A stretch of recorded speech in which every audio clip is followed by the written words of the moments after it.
जय सत्य सनातन दोस्तों, जय महाकाल दोस्तों। मैं एपी पांडे, एस्ट्रोलॉजिस्ट एंड मैथोलॉजिस्ट।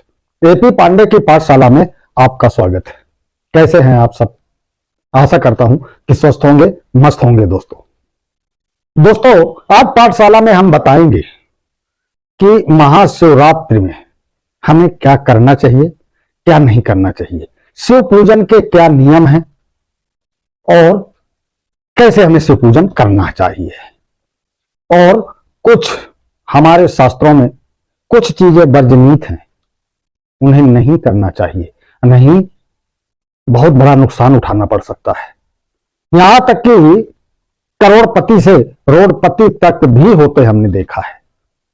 तो दोस्तों आज हम शिव पूजन के विषय में बताएंगे, शिवरात्रि में हमें क्या करना है और क्या नहीं करना है। महाशिवरात्रि में भूल कर भी नहीं करें, 12 गलतियां 12 काम भूल कर भी नहीं करें। महाशिवरात्रि हिंदुओं का एक प्रमुख त्योहार है। यह भगवान शिव के पूजन का सबसे बड़ा पर्व है और मैं आप लोगों से निवेदन करूंगा कि यदि आप सच्चे सनातनी शिव भक्त हैं तो कमेंट में हर हर महादेव अवश्य लिख दें। तो यह पर्व बहुत बड़ा पर्व होता है।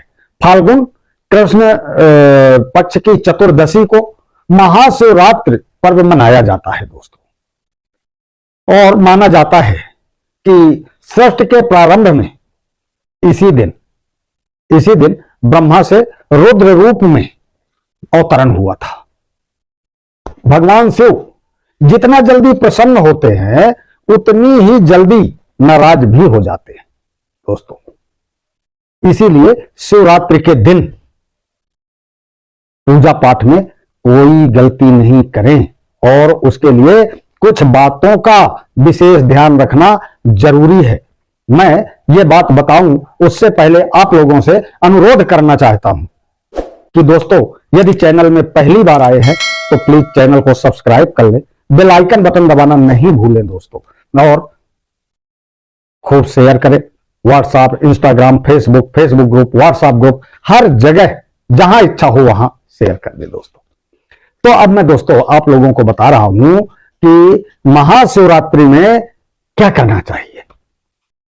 सबसे पहले इस दिन सुबह देर तक नहीं सोना चाहिए, जल्दी उठ जाए और बिना स्नान किए कुछ भी नहीं खाएं। व्रत नहीं है तो भी बिना स्नान किए भोजन नहीं करें। सबसे जरूरी और ध्यान रखने की बात है कि अगर शिवरात्रि का उपवास रख रहे हैं तो आपको सुबह जल्दी उठकर स्नान कर लेना चाहिए और गर्म पानी से शरीर की सारी अशुद्धि दूर करनी चाहिए। नए वस्त्र पहनना जरूरी नहीं है, लेकिन साफ सुथरे कपड़े ही पहने। धुले हुए कपड़े पहने, भले फटे हुए हैं लेकिन धुले हुए होना चाहिए दोस्तों। शिवरात्रि के दिन भगवान शिव को यदि प्रसन्न करना चाहते हैं तो इस दिन काले रंग के कपड़े बिल्कुल नहीं पहने। ऐसी मान्यता है कि भक्तजनों को शिवलिंग पर चढ़ाए जाने वाले प्रसाद को ग्रहण नहीं करना चाहिए, बिल्कुल नहीं करना चाहिए, क्योंकि इससे दुर्भाग्य आता है। ऐसा करने से धन हानि और बीमारियां भी हो सकती हैं। ऐसा कहा जाता है कि शिवरात्रि पर भक्तों को सोने के बजाय जागरण करना चाहिए।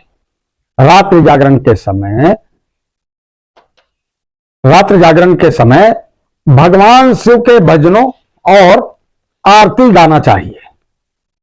व्रत को अगली सुबह स्नान के बाद प्रसाद ग्रहण करके और भगवान शिव को तिलक लगाकर तोड़ा जा सकता है दोस्तों। अब बता दूं दोस्तों क्या चीजें भगवान शिव पर नहीं चढ़ाएं। शिवलिंग पर कभी भी तुलसी की पत्ती नहीं चढ़ाएं। तुलसी दल शिवलिंग पर बिल्कुल नहीं चढ़ाएं दोस्तों। शिवलिंग पर दूध चढ़ाने से पहले यह ध्यान रखें कि पाश्चुरीकृत या पैकेट का दूध इस्तेमाल न करें। और शिवलिंग पर ठंडा दूध ही चढ़ाएं। अभिषेक हमेशा ऐसे पात्र से करना चाहिए जो सोना या चांदी या कांसे का बना हो। अभिषेक के लिए कभी भी स्टील, प्लास्टिक और या एल्यूमिनियम के बर्तनों का प्रयोग नहीं करें।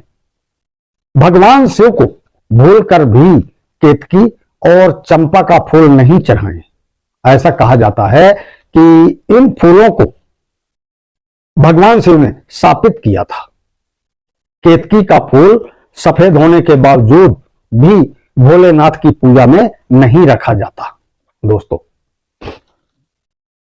सामान्यतः शिवरात्रि का व्रत सुबह शुरू होता है और अगली सुबह तक रहता है। व्रती को फल और दूध ग्रहण करना चाहिए। हालांकि सूर्यास्त के बाद आपको कुछ खाना नहीं चाहिए।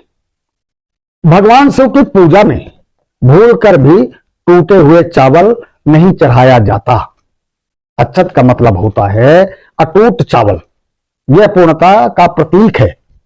इसीलिए शिव जी को अक्षत चढ़ाते समय देख लें कि चावल टूटे हुए तो नहीं है। दोस्तों, शिवलिंग पर सबसे पहले पंचामृत चढ़ाना चाहिए। पंचामृत यानी दूध, गंगा जल, केसर, शहद और जल से बना हुआ मिश्रण, पंचमेवा, सूखे मेवा 5 तरह के। जो लोग 4 प्रहर की पूजा करते हैं उनके लिए बता दूं कि उन्हें पहले प्रहर का अभिषेक जल और दूसरे प्रहर का अभिषेक दूध से और दही से और तीसरे प्रहर का अभिषेक घी और चौथे प्रहर का अभिषेक शहद से करना चाहिए। दोस्तों, शिवरात्रि पर 3 पत्रों वाला बेलपत्र शिव को अर्पित करें और डंठल, जब बेलपत्र आप चढ़ाएं तो डंठल आपकी तरफ होना चाहिए। टूटे हुए या कटे फटे बेलपत्र नहीं चढ़ाना चाहिए। भगवान शिव को दूध, गुलाब जल, चंदन, दही, शहद, घी, चीनी और जल का प्रयोग करते हुए तिलक लगाए। भोलेनाथ को वैसे तो कई फल अर्पित किए जा सकते हैं दोस्तों, लेकिन शिवरात्रि पर बेर जरूर अर्पित करें, क्योंकि बेर को चिरकाल का प्रतीक माना जाता है। ऐसी मानता है कि शिवलिंग या भगवान शिव की मूर्ति पर केवल सफेद रंग के ही फूल ही चढ़ाएं, क्योंकि भोलेनाथ को सफेद रंग के ही फूल प्रिय हैं। शिवरात्रि पर भोलेनाथ को प्रसन्न करने के लिए चंदन का टीका लगा सकते हैं। शिवलिंग पर कभी भी कुमकुम का तिलक न लगाएं। हालांकि भक्तजन मां पार्वती और भगवान गणेश की मूर्ति पर कुमकुम का टीका लगा सकते हैं। तो दोस्तों, यदि वीडियो अच्छा लगा हो तो शेयर करना नहीं भूलें और चैनल को अभी तक सब्सक्राइब नहीं किए हैं तो एक बार करबद्ध निवेदन है कि प्लीज चैनल को सब्सक्राइब कर लें, खूब शेयर करें। हर हर महादेव, जय भोले भंडारी, जय जय महाकाल।